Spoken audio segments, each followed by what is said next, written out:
Here we go with the brand new show. Lori Harvey, model and stepdaughter of comedian and television host Steve Harvey, was arrested over the weekend after a single vehicle car accident. According to the Beverly Hills Police Department, she received a misdemeanor hit and run citation. Sergeant James Keegan told CNN for allegedly hitting a parked vehicle around 9 p.m. Sunday and then leaving the scene. Harvey was stopped and cited shortly thereafter, police said. Details on the make and model of her car were exactly this happened in Beverly Hills, and where exactly this happened in Beverly Hills not released. So you have Lori Harvey, which is Steve Harvey's stepdaughter, and I think it was something going on like between her and Puffy over there, Puffy Combs. I don't think Steve too happy about that, but hey, it is what it is. She grown. Now she's out there trying to do like Holly Berry, man, hitting and running. Okay, here's story number 2. This computer here I'm using. After 2 apparently unrelated racist incidents involving University of UConn students at the NAACP University of Connecticut Executive Board called on the administration to investigate and apply the proper justice. One of the incidents was reported to the Connecticut State Police and allegedly involved 2 Delta Epsilon Psi members who were accused of calling a student a racial slur at an off-campus party October 12th. Another incident, which was caught on camera October 11th, showed 3 male students walking through the parking lot of the Charter Oak Apartments, which is on-campus student housing, screaming the N-word. Students voiced their frustrations to university officials in a meeting Sunday night, and by Monday morning, the daily campus UConn student newspaper published a letter from the NAACP UConn chapter leaders that pressured the university to investigate these allegations, and to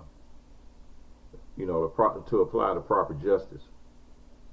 So, these a lot of this stuff is going on, thanks to the DC dunce over there and his stupidity, making, trying to downplay all this stuff, and not accepting his responsibility for all this racial hate and stuff that he's perpetrating in this country.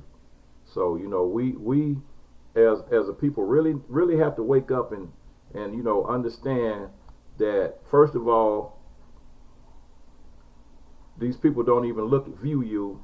They don't even look at you as being a human being. They don't think you have the capability and the mentality to think, and the mentality to reason, and the mentality to do better things than what they do. But in reality, we have a long, vast history that goes back thousands of years before they were even thought of. While they were still walking around in caves, black people from Africa were traveling around the world.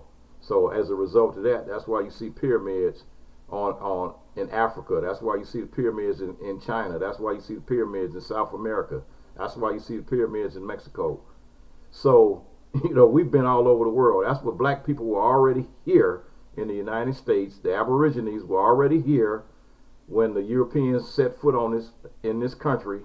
The Aborigines were already in Australia before the British colonies sent all their criminals there. So we've all been traveling. We traveled the world thousands of years before they even knew what a boat was. So, don't even talk about civilization. We created it.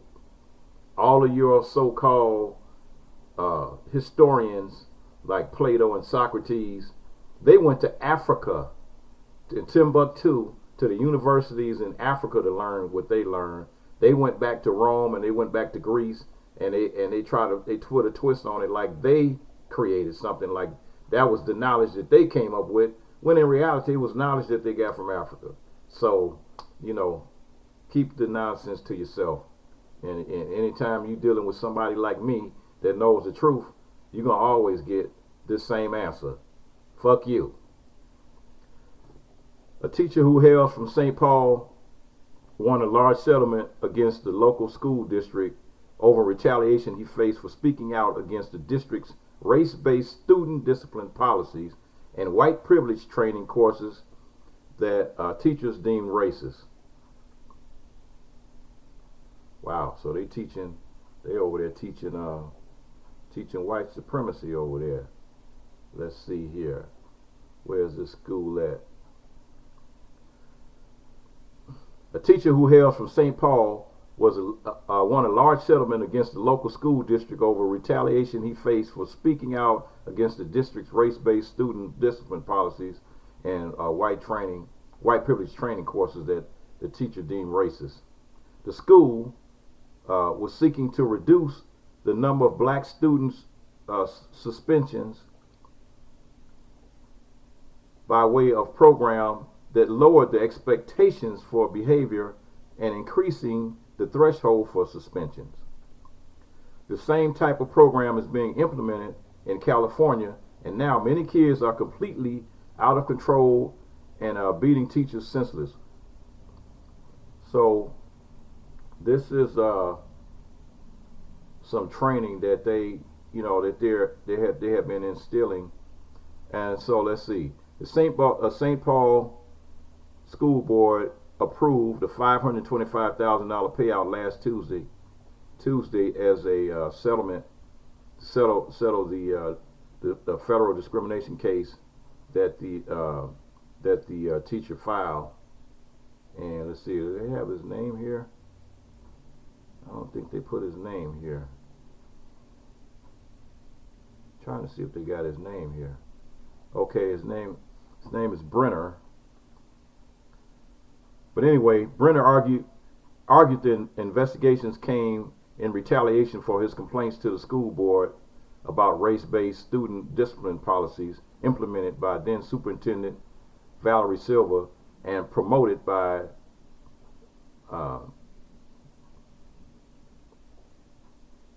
the discipline policies aimed to reduce suspension of black students, but by lowering the expectations for behavior and increasing the threshold for suspensions, something Brenner repeatedly publicly argued was against the best interests of black students.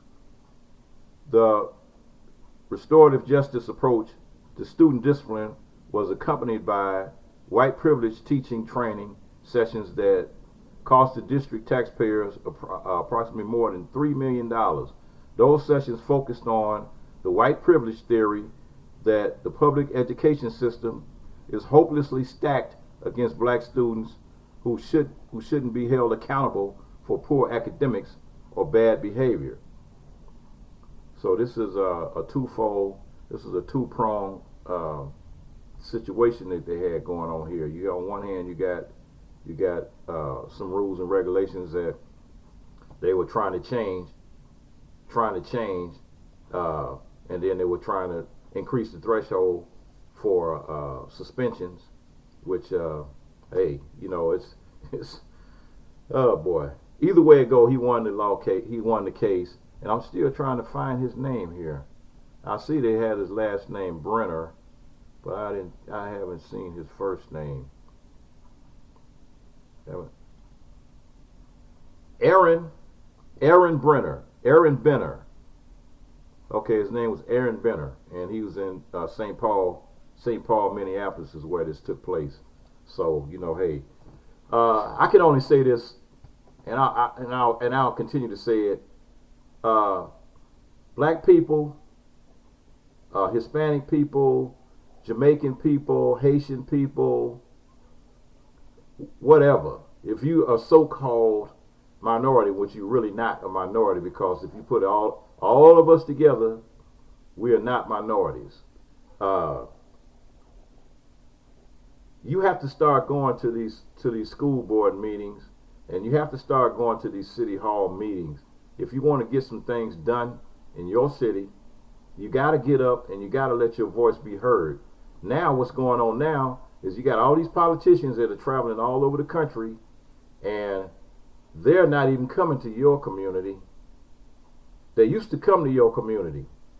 They don't even come to the black community anymore. None of the so-called politicians, Democrat, Republican, or whatever, that are running for any kind of office, they don't even come to the black community anymore. They bypass the black community. They go to the Hispanic community, the Jewish community, the Korean community, every other community, but they do not come to the black community. And you have to ask why. And one reason why is because a lot of people don't even vote. Now's the time to get registered. You got a year. You got a whole year to get registered for this 2020 presidential election. Get out there and get registered. Take your older family members that can't drive, the younger family members that are just turning 18, they legally can vote now.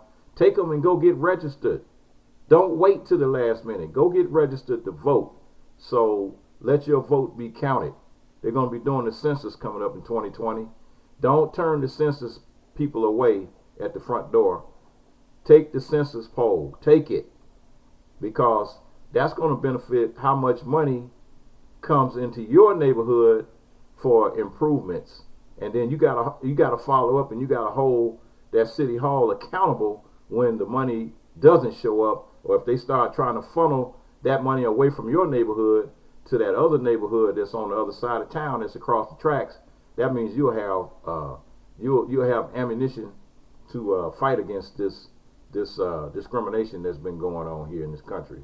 So get busy, folks. News time. Put in just a little bit of effort. News time, baby. Just a little bit of effort. It's news time. Just a little bit of effort. It's news time, baby. We can do this. We can do this. We can do this. And we're gonna do it. Peace.